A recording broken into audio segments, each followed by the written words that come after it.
Sur la rocade sud-est d'où est partie la visite, l'ambassadeur de la République populaire de Chine en RDC, M. Zhao Bin, et le directeur de cabinet adjoint du chef de l'État, chargé des questions économiques et financières, M. André Wameso, reçoivent de leur hôte, l'ingénieur Nikonza Unzao, un topo complet de la situation du projet. Ils retiennent notamment que depuis le mois de mai, il était déjà possible de partir de Mboudi jusqu'à la sortie de l'avenue Njoku à quelques encablures de l'aéroport de Njili. Une affirmation qu'ils vont vérifier dans la foulée, parcourant les 73 km du projet avec quelques arrêts. Sur l'avenue Njoku, ils apprécient les efforts en cours pour la maîtrise des immenses érosions qui rongent la zone. Toujours sur cette rocade sud-est, deux importants passages sous route sont en cours de réalisation. Il s'agit d'un grand dallo OPK 28 et d'un pont OPK 18. Les deux ouvrages vont permettre la connexion des différentes parties de ce tracé qui a déjà par endroits reçu le rechargement de la couche de base.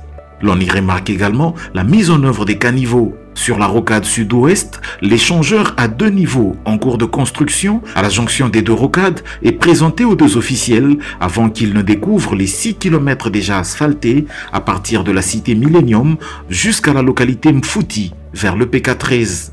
Il remarque également les immenses talus stabilisés et recouverts d'épais maçonnés à hauteur du PK15. Juste à côté se trouve le chantier du pont Mfouti long de 120 mètres. Des réalisations qui satisfont ici l'ambassadeur de Chine.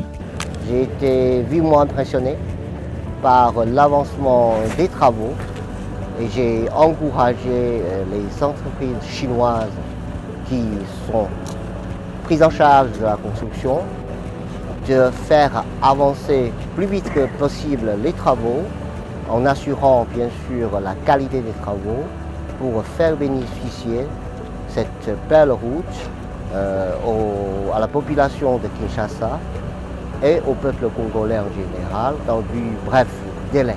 Pour être plus fonctionnels, les deux rocades sud devront être complétées par celle nord. Le diplomate chinois promet de faire un lobbying auprès des sociétés chinoises pour trouver un fonds, notamment pour la rocade nord-est qui partira du rond-point Sosimat jusqu'à la sortie de l'avenue Njoku. Je vais faire de mes efforts sur la demande de nos partenaires congolais de faire venir les investisseurs chinois qui sont intéressés par ce projet pour faire vite avancer les choses.